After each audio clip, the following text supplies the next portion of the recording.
Caught up with another one of our late model competitors here at the Wissota Auto Racing booth. This is Deerwood, Minnesota's Danny Vang. You and I sat in this exact same spot 1 year ago, and we talked about how good your rookie season was in 2022. We talked about how you were hoping 2023 was going to be equally as good. I would say it was.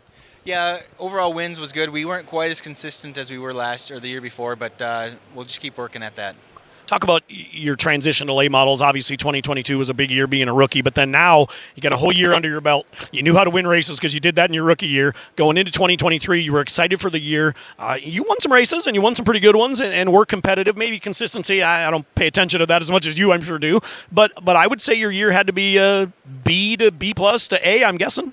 Yeah, I'd probably put it around a B or B plus. Like I said, we had some good nights. We won a few races, but just we had a lot of just different stuff go wrong with the car that, and no fault of anybody's, is just some odd scenarios and got in a wreck the first night, and that kind of set the tone for the year, unfortunately. Well, that's what happens, right? I was listening to John Canta did a podcast interview the other day, and I was listening to that, and he started out, he led the first race of the year at Menominee, ended up second in that race, never won a race until like August. Like, he just had one of those years that you don't expect out of a guy like that, but all that it takes is a wreck on the first day, something getting tweaked, something weird, wrong spot, wrong time, and you just never know how things are going to go, do you? Yeah, that was kind of what happened to us. We were running second, and I thought the first night out we had a shot, and then we ended up with two guys getting brand new cars clipped that week. And then actually there was a rollover event that busted in the tank, and that ended up causing about 3 weeks of havoc with check valve going up in the fuel line. So, talk a little bit about overall season. You won the Gopher race at the end of the year. You had some pretty good success throughout the year. Anything that stood out, good or bad, but anything that stood out probably more good than bad on the year? I think winning the Gopher Showdown was definitely the highlight for the year.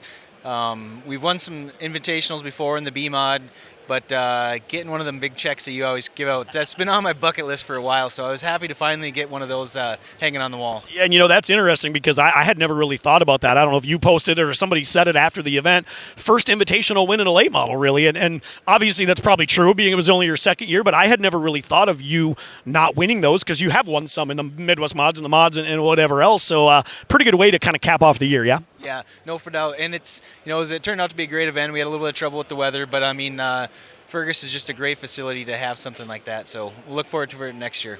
Yeah, we're doing it again next year. So we'll see how that one turns out. Hopefully a little bit better weather on that deal. Actually, I was thinking before we went out in the car, we actually went out. We had a broken right front motor mount, and we had tried to swap it before, and then the new one didn't fit. So we just put some washers on it, and I had told Ann, I said, if I pull off, you know what's going on. And we got out there, and the track was actually pretty smooth. So I just said, well, I'm just going to ride around for a while. The car's working good. Well, so we had that going on, and then I started thinking in the lineup, well, you can only win an inaugural event once. So this would be a great time to do that. So now it worked out good. And you got to track down the guy that owns the racetrack who was driving away at the beginning, roll by him, and win it at the same time.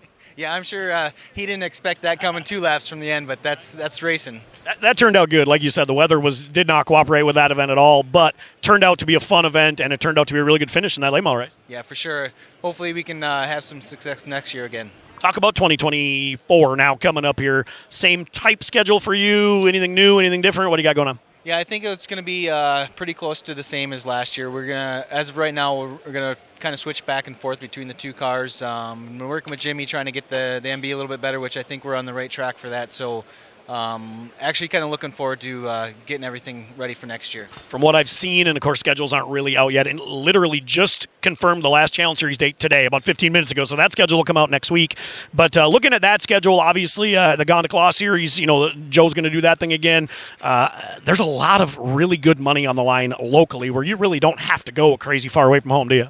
No, for sure. We had an invitation to come down to North Carolina next year for an invitational, but there's just too many right in our own backyard that pay equally as well. So, yeah, we'll hit as many of the Challenge Series as we can again.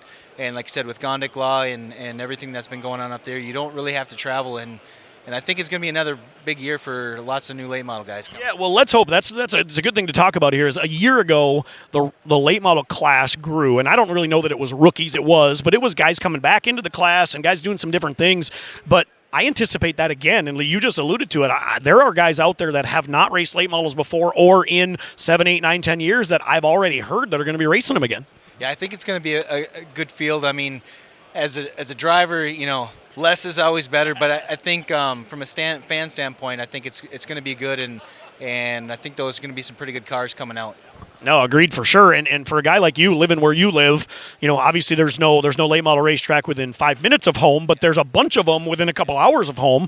So not only with Ogilvy adding them last year weekly, they're going to do that again. So you got Hibbing, you got Cedar Lake, wherever on a Saturday, and of course you got Grand Rapids, you got Proctor, you got Superior, you got Fergus, you got all these tracks that you can pick and choose from. Then the Challenge Series and whatever else. There's a pretty easy path for you to run 50 plus races relatively easily if you want to. Yeah, for sure. I mean, we got Thursday nights, we go home after that, and then after work on Friday, we pretty much just do the northern swing, and it works out great for us. And yeah, you don't have to try very hard to hit 40 shows. Well, and then, I think we talked about this last year with Wissota changing the national points to 20 a year ago. That stayed the same for this year. So again, without trying real hard, if you have a pretty, hot start to the season, you got a chance to maybe contend for that deal too. Yeah, I mean, we were, up until that last win for us, I think we were well out of the top 10, and the whole point series this year with 20 shows, it got really, really tight. So I think next year, you got to get your wins, but you got to get those top fives. For sure. Thank everybody that helps your program, and we've been breaking some news today for a lot of different people. If you got anything to break, go ahead and break it.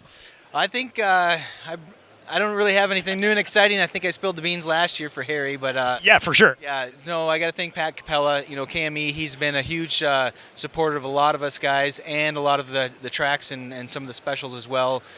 Kiwi Trucking, Dear Value, Godfrey Plumbing and Heating, Gene Palmy Trucking.